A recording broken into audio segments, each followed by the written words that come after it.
நம்புவேன் என் இயேசு ஒருவரை. நம்புவேன் என் இயேசு ஒருவரை. நான் நம்புவேன் என் இயேசு ஒருவரை.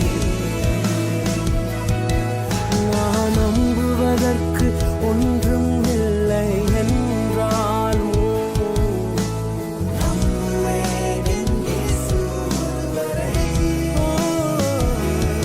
என்னை தேற்றுவதற்கு யாரும் இல்லை என்றாலும் நம்புவேன் என் இயேசு ஒருவரை. நீ சொன்னதெல்லாம் நிறைவேறும் காலம் வரும். நம்புவேன் என் இயேசு ஒருவரை. நீ சொன்னதெல்லாம் நிறைவேறும் காலம் வரும். நம்புவேன் என் இயேசு ஒருவரை. நம்புவேன் என் இயேசு ஒருவரை. நான் நம்புவேன் என் இயேசு ஒருவரை. நம்புவேன் என் இயேசு ஒருவரை. நான் நம்புவேன் என் இயேசு ஒருவரை.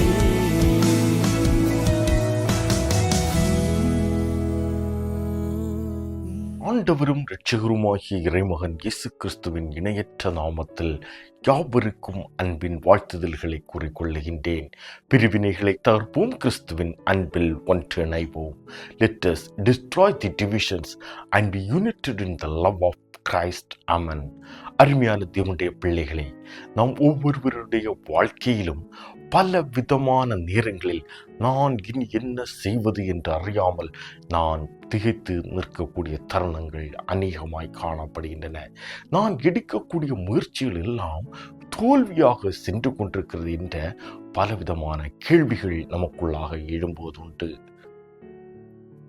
நம்முடைய வாழ்க்கையிலும் ஆவிக்குரிய வாழ்க்கையானாலும் சரி, இந்த உலக பிரகாரமான வாழ்க்கையானாலும் சரி, நாம் ஒரு இடத்திலிருந்து முன்னேற்ற பாதையில் வர வேண்டுமே ஆனால் அதற்கான ஒரு முயற்சிகள் நம்முடைய வாழ்க்கையில் அவசியமாய் காணப்படுகின்றது. அதே போல அதாவது பள்ளி பருவத்தில் நாம் எடுத்துக்கொள்ளும் பொழுது அவர்கள் ஒரு ஸ்டாண்டர்ட்லேருந்து அடுத்த கிளாஸுக்கு போகும் பொழுது அந்த ப்ரமோஷனுக்கு முன்பாக அவர்களுக்கு ஒரு எக்ஸாமினேஷன் வைப்பதுண்டு. அதே போலத்தான் நமது வாழ்விலும் ஆவிக்குரிய வாழ்க்கையிலும் சரி அல்லது இந்த உலக பிரகாரமான வாழ்க்கையிலும் சரி ஒரு பரீட்சை நாம் எழுத வேண்டியிருக்கின்றது. கிறிஸ்துவோடு கூட இணைந்து வாழக்கூடிய வாழ்க்கையானால் அது ஒரு விசுவாச பரீட்சை நம்முடைய வாழ்க்கையில் காணப்படும். கிறிஸ்துவுக்குள்ளாக நான் எப்படியாக வளர்ந்திருக்கின்றேன், கிறிஸ்துவுக்குள்ளாக நான் எப்படியாக திடப்பட்டிருக்கின்றேன் என்பதை குறித்த ஒரு விசுவாசம் நமக்குள்ளாய் காணப்பட வேண்டும். பரிசுத்த வேதாகமத்தில் தானியேலை குறித்து பார்ப்போமேயானால் அநேக இடங்களில் பலவிதமான நெருக்கங்கள் அவருடைய வாழ்க்கையில் வந்த போதிலும் கர்த்தரை துதிப்பதை அவர் விட்டுவிடவில்லை. கர்த்தருக்கு குடிக்க வேண்டிய சமயத்தை அவர் தவறி விடவில்லை. எவ்விதமான சூழ்நிலைகள் வந்தாலும், மரணமே சம்பவிக்கக்கூடிய ஒரு சூழ்நிலை வந்த போதிலும் அவர்கள் கர்த்தரை பற்றும் விசுவாசத்தில் உறுதியாய் தரித்திருந்தார்கள். இன்று என்னுடைய வாழ்க்கை எப்படியாக காணப்படுகின்றது என்பதை குறித்து நாம் ஆராய்ந்து பார்க்க வேண்டும். ஆண்டவரோடு கூட இணைந்த எனது வாழ்க்கை எப்படியாக இருக்கின்றது? அநேக நேரங்களில் நான் என்ன செய்கின்றேன்? ஆண்டவருடைய சமூகத்தில் காத்திருந்து ஜெபிக்கின்றேன். எனது வாழ்க்கை ஏன் இப்படியாக இருக்கின்றது? ஆண்டவரே, எனக்கு ஒரு வேலை கிடைக்காதா? எனக்கு ஒரு ஓவர் டைம் கிடைக்காதா? அல்லது என்னுடைய பிள்ளையுடைய வாழ்க்கை நல்லபடியாக அமையாதா என்று, என்னுடைய வியாதியின் பிடியிலிருந்து எனக்கு ஒரு விடுதலை கிடைக்காதா என்று கர்த்தருடைய சமூகத்தில் காத்திருந்து ஜெபிக்கின்றோம். கர்த்தர் நமக்கு ஒரு ஆசீர்வாதத்தை கட்டளையிடுகின்றார். நமக்கு நல்ல ஒரு வேலையை தருகின்றார். கை நிறைய நல்ல ஒரு ஊதியத்தை தருகின்றார். பிள்ளையுடைய வாழ்க்கையை சிறப்பாக அமைக்கின்றார். கற்பத்தின் கனியை ஆசீர்வதித்து தருகின்றார். இப்படியாக கர்த்தருடைய சமூகத்தில் காத்திருந்து ஜெபிக்கிற ஒவ்வொரு காரியங்களையும் கர்த்தர் நமக்கு வாய்க்க பண்ணி வரும் பொழுது நம்முடைய வாழ்க்கை கிறிஸ்துவோடு கூட இணைந்திருக்கிறதா அல்லது கர்த்தர் நமக்கு தந்திருக்கிற இந்த ஆசீர்வாதத்திற்கு பின்பாக நாம் ஓடிக்கொண்டிருக்கின்றோமா? வேலைக்காக ஆண்டவருடைய சமூகத்தில் காத்திருந்து ஜெபிக்கின்றேன். கர்த்தர் எனக்கு ஒரு வேலையை தந்திருக்கிறார், ஒரு ஊதியத்தை தந்திருக்கிறார். இந்த ஊதியத்திற்காக நான் அநேகம் உழைக்க ஆரம்பிக்கின்றேன். கர்த்தரோடு கூட நான் செலவிடக்கூடிய சமயத்தை நான் விட்டுவிட்டேன். கற்பத்தின் கனிக்காக ஆண்டவருடைய சமூகத்தில் காத்திருந்து ஜெபித்து கர்த்தர் கர்ப்பத்தின் கனியை ஆசீர்வித்து தருகின்றார். ஒரு குழந்தை செல்வத்தை தருகின்றார். அவருடைய சுதந்திரத்தை தானமாய் தருகின்றார். அதற்கு பிற்பாடு அந்த குழந்தையை பேணி பாதுகாப்பதிலும் குழந்தையை வளர்ப்பதிலுமே நான் எனது சமயத்தை செலவிடுகிறேனே அன்றி கர்த்தரோடு கூட இணைந்திருக்கக்கூடிய அந்த நேரமானது என்னுடைய வாழ்க்கையில் குறைந்து சென்று கொண்டிருக்கின்றது. அருமையான தேவனுடைய பிள்ளைகளே, இப்படிப்பட்ட ஒரு சூழ்நிலையில் நாம் தள்ளப்படலாமா? கர்த்தர் எனக்கு தந்திருக்கிற ஆசீர்வாதம் கிறிஸ்துவோடு கூட கூடிய என்னுடைய வாழ்க்கையை இன்னும் சாபத்திற்குள்ளாக கொண்டு செல்லாதபடிக்கு அந்த ஆசீர்வாதத்தை சுதந்திரித்துக் கொண்ட நான் என்ன செய்வேன்? கிறிஸ்துவோடு கூட இன்னும் அதிகமாக கிட்டிச் சேருகிறவனாய் காணப்பட வேண்டும். எவ்விதமான சூழ்நிலைகள் வந்தாலும் சரி, நான் ஆண்டவரை விட்டு பின்மாறி செல்ல மாட்டேன். என்னுடைய வாழ்க்கையில் எவ்விதமான காரியங்கள் நடந்தாலும் சரி, நான் கர்த்தரை விட்டு பின்மாறி செல்ல மாட்டேன். சங்கீதக்காரனாகிய தாவீது கூறும் பொழுது, மரண இருளின் பள்ளத்தாக்கில் நான் நடந்தாலும் பொல்லாப்புக்கு நான் பயப்படேன். காரணம் என்ன? தேவரீர் நீங்க என்னோட கூட இருக்கிறீங்க. உமது கோலும் உமது தடியும் என்னை தேற்றும்.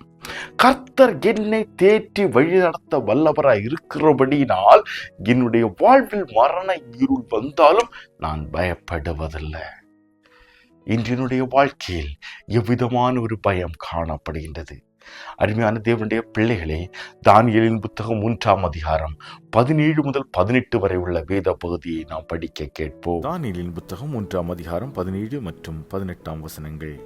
நாங்கள் ஆராதிக்கிற எங்கள் தேவன் எங்களை தப்புவிக்க வல்லவராயிருக்கிறார். அவர் எரிகிற அக்கினி சூளைக்கும் ராஜாவாகிய உம்முடைய கைக்கும் நீங்களாக்கி விடுவிப்பார்.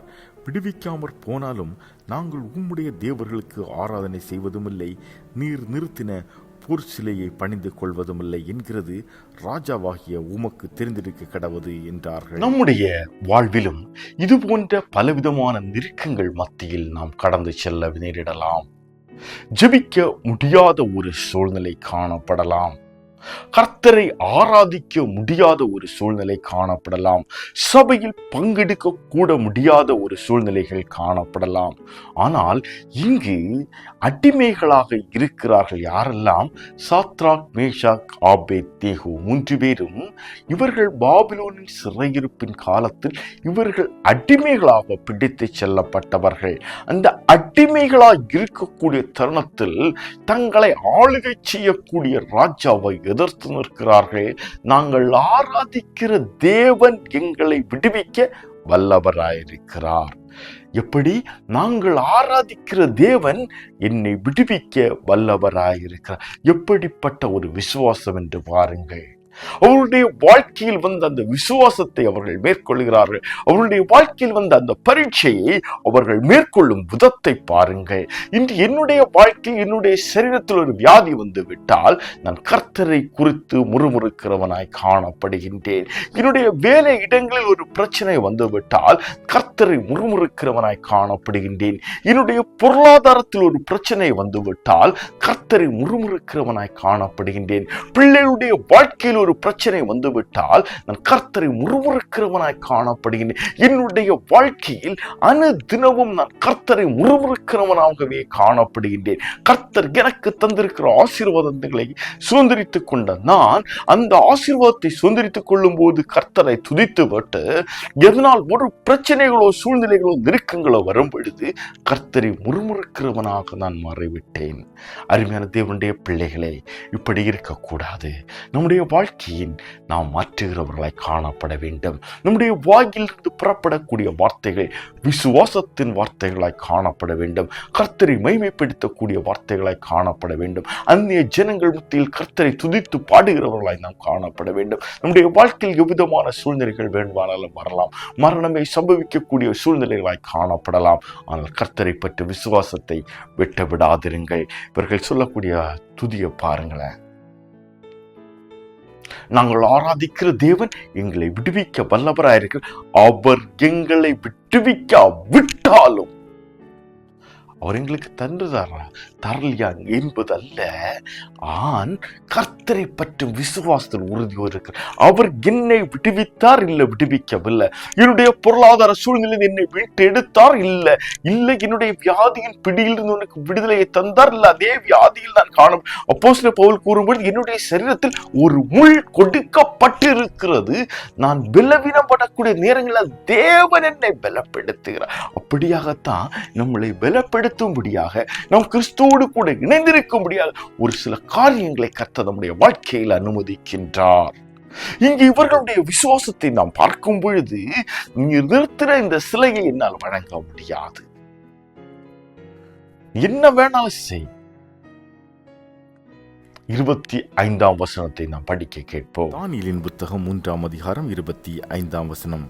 அதற்கு அவன், இதோ 4 பேர் விடுதலையாய் அக்கினியின் நடுவிலே உலாவுகிறதை காண்கிறேன், அவர்களுக்கு ஒரு சேதமும் இல்லை.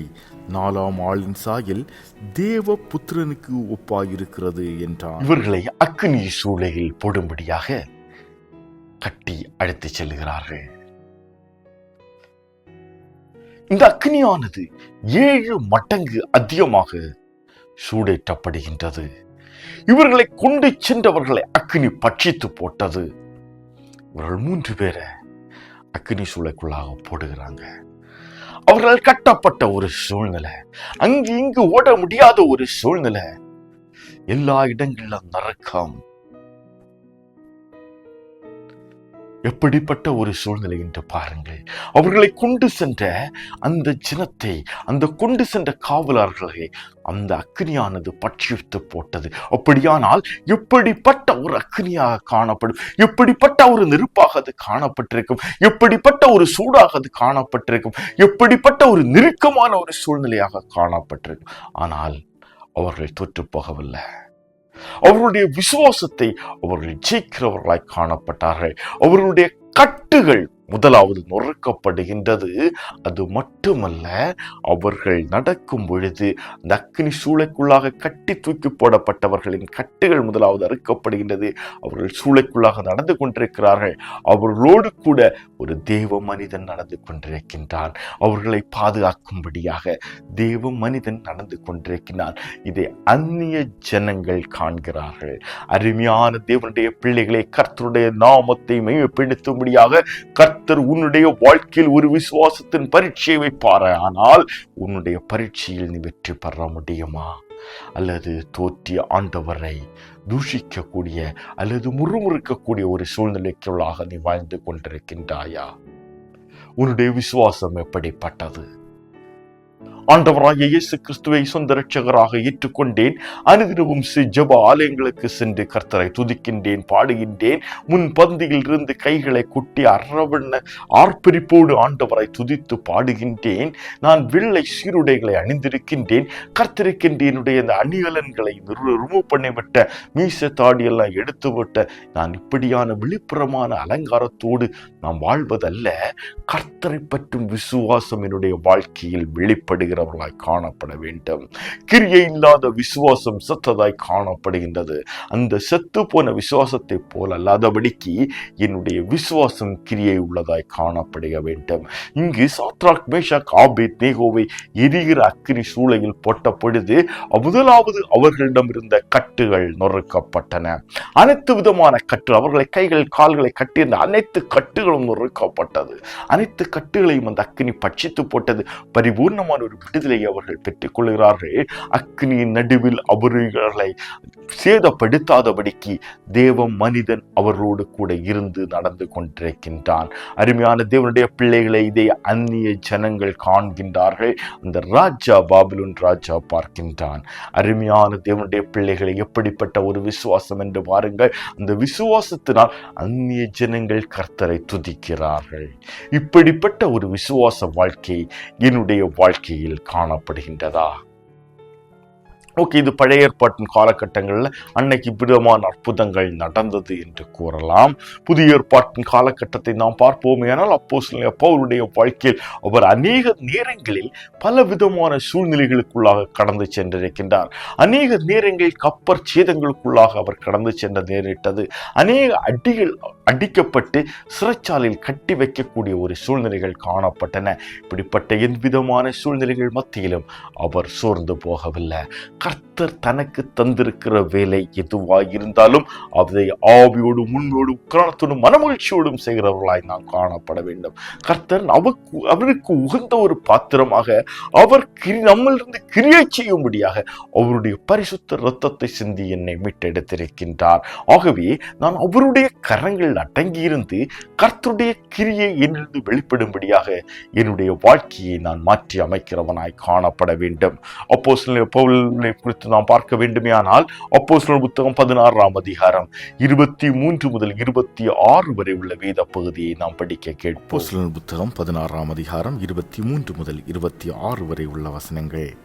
அவர்களை அநேகம் அடி அடித்த பின்பு சிறைச்சாலையிலே வைத்து அவர்களை பத்திரமாய் காக்கும்படி சிறைச்சாலைக்காரனுக்கு கட்டளையிட்டார்கள். அவன் இப்படிப்பட்ட கட்டளையை பெற்று அவர்களை உட்காவல் அறையிலே அடைத்து அவர்கள் கால்களை தொழுமரத்தில் மாட்டி வைத்தான். நடுராத்திரியிலே பவுலும் சீலாவும் ஜெபம் பண்ணி தேவனை துதித்து பாடினார்கள். காவலில் வைக்கப்பட்டவர்கள் அதை கேட்டு கொண்டிருந்தார்கள். சடுதியிலே சிறைச்சாலையின் அஸ்திபாரங்கள் அசையும்படியாக பூமி மிகவும் அதிர்ந்தது. உடனே கதவுகள் எல்லாம் திறவுண்டது. எல்லாருடைய கட்டுகளும் கழன்று போயிற்று. அப்போஸ்தலனாகிய பவுல் அவருடைய சுவிசேஷ காலகட்டங்களில் அவருடைய சீஷனாக இருந்த சீலாவோடு சேர்ந்து கர்த்தரை குறித்து கூறிக்கொண்டிருக்கக்கூடிய தருணத்தில் அவர்களை அடித்து சித்திரவதை செய்து அவர்களை சிறைச்சாலையில் தொழுமரத்தில் கட்டி வைத்திருக்கிறார்கள்.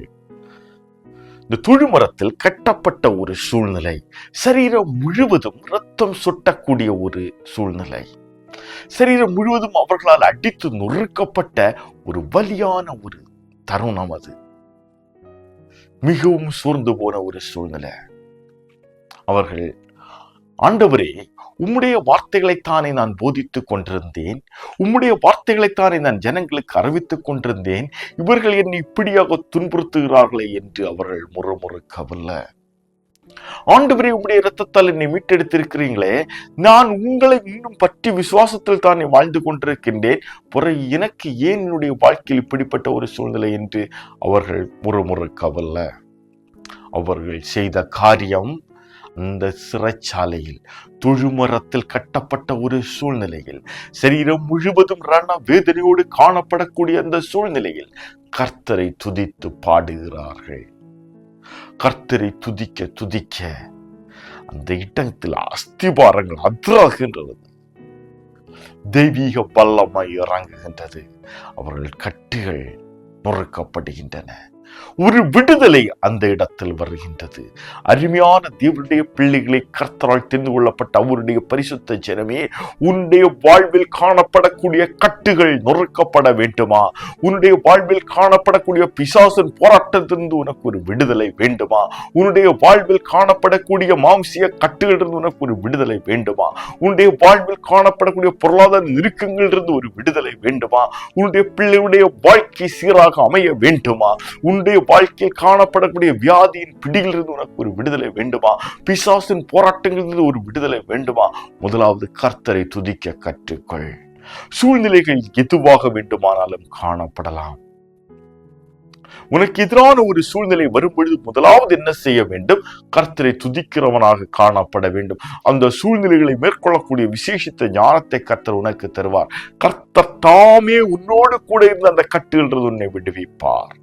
அவர் நேற்றும் இன்றும் என்றும் மாறாதவராயிருக்கிறார். அவர் ஒருவரே ஜீவன் உள்ள தேவனாயிருக்கிறார். மரணத்தை ஜெயித்த சர்வ வல்லமுள்ள தகப்பன் அவர். சர்வத்தை சிருஷ்டித்த சர்வ வல்லமுள்ள தகப்பன் அவர். தம்முடைய ஜனங்கள் பாவ இருளில் மூழ்கி இருப்பதை பார்த்து தம்மை பலியாக கொடுத்த மகா இரக்கம் உள்ள தேவன் அவர். அவருடைய பரிசுத்த இரத்தத்தால் மீட்டெடுக்கப்பட்ட அருமையான ஜனமே நாம் ஒவ்வொருவரும் கர்த்தரை பற்றி விசுவாச நிலைத்திருக்கிறவர்களாய் காணப்பட வேண்டும். கிறிஸ்தவன் என்று கூறிக்கொள்வதிலோ அல்லது மார்த்தட்டி கொள்வதிலோ அல்ல, கர்த்தரை பற்றி விசுவாசத்தில் நாம் நிலைத்திருக்கிறவர்களாய் காணப்பட வேண்டும். விசுவாசத்தின் பரீட்சை நம்முடைய வாழ்க்கையில் வரும் பொழுது, பலவிதமான நெருக்கங்கள், போராட்டங்கள், வியாதிகள், கஷ்டங்கள் வரும் பொழுது கர்த்தரை விட்டு பின்மாறி செல்லாதபடிக்கு, கர்த்தரை முறுமுறுக்காதபடிக்கு, கர்த்தரை குறித்து புறம் கூறாதபடிக்கு, கர்த்தருடைய சுமத்தில் முழங்கால் படியிட்டு கர்த்தரை துதிக்கிறவனாய் காணப்பட வேண்டும். ஆண்டவரே, விதமான சூழ்நிலைகள் மத்தியிலும் என்னை பலப்படுத்துகிறீங்க ஆண்டவரே, உமக்கு நன்றி.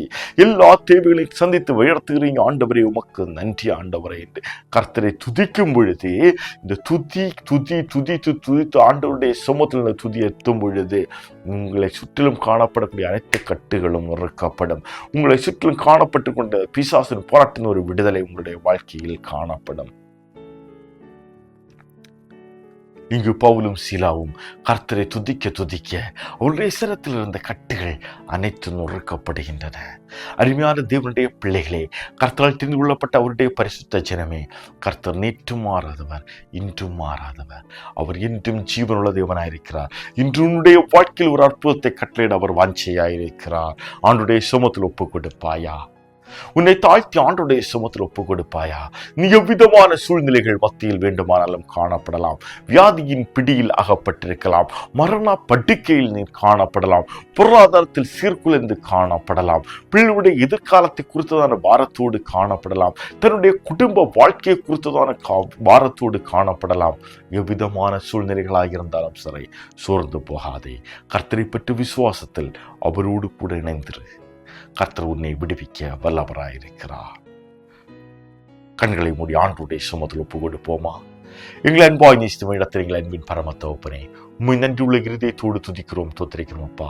நாங்கள் அல்ல, எங்களை தேர்ந்தெடுத்த தகப்பன், இங்கு ஜீவனுள்ள தேவனாய் இருக்கிறீங்க ஆண்டவரே, உமக்கு தோத்திரம். நேற்றும் இன்றும் என்றும் மாறாதவரே, உமக்கு தோத்திரம். மரணத்தை ஜெயித்தவரே, உமக்கு தோத்திரம் ஆண்டவரே. அப்பா, நீங்க எங்களோடு பேசி இந்த வார்த்தைக்காக உமக்கு நன்றி செலுத்துகிறோம் ஆண்டவரே. அநேக நேரங்கள் நாங்கள் சோர்ந்து போகிறோம், கர்த்தருக்கு விரோதமான காரியங்களை செய்கிறோம், கர்த்தரை குறித்து முறுமுறுக்கிறவர்களாய் காணப்படுகின்றோம். அப்பா, எங்களை ஒரு விசை கூட கழியுங்க, எங்களை மன்னிங்க ஆண்டவரே. கர்த்தரே, நீங்க எங்களுடைய வாழ்க்கையில் அனுமதிக்கக்கூடிய விதமான சூழ்நிலையை மேற்கொள்ளக்கூடிய தேவ பலனை எங்களுக்கு தாங்க ஆண்டவரே. மூடு கூட இணைந்து வாழ கர்த்தர் கிருபை செய்யும். எங்கள் வாழ்க்கையில் வரக்கூடிய எல்லா சோதனைகளையும் மேற்கொள்ளக்கூடிய தேவ பலனை எங்களுக்கு கட்டளையிடுங்க தகப்பனே. அப்பா, சாத்ராக், மேஷாக், ஆபேத்நேகோ கூறுவது போல, நாங்கள் ஆராதிக்கிற தேவன் எங்களை விடுவிக்க வல்லவராய் இருக்கிறாராம் ஆண்டவரே. நீங்க எங்களை விடுவிக்க வல்லவராய் இருக்கிறீங்க ஆண்டவரே. கர்த்தரிடம் வந்து விடுதலையை பெற்று கர்த்தருடைய நாம் ஒன்றிய மேற்படும்படி ஆட்சிவிக்க எங்கள் ஒவ்வொருவருக்கு கிருபை தாரும். இந்த செய்தியை கேட்டுக்கொண்டிருக்க பிள்ளைகள் ஒவ்வொருவரையும் நீங்க பொறுப்படுங்க. ஒவ்வொருத்தர் வாழ்க்கையிலும் கர்த்தர் ஒரு அற்புதத்தை கட்டிடும்படியாக செபிக்கிறேன். ஜீவனுள்ள சாட்சியாக எழுப்பி பிரகாசிக்க கிருபை செய்யும். மாம்சத்தின் கற்றிலிருந்து விடுதலை, வியாதியின் பிடியிலிருந்து ஒரு விடுதலை, பொருளாதார நெருக்கங்களிலிருந்து விடுதலை, பிசாசின் போராட்டங்களிலிருந்து விடுதலை ஆண்டவரை. தெய்வீக சமாதானத்தை கட்டளையிடுங்க. உமது கிருபைக்குள்ளாய் மறத்து பாதுகாத்துக் கொள்ளும். உம்முடைய நாம் ஒன்றியமைப்படும்படி ஆட்சியை கிருபத்தாரும்.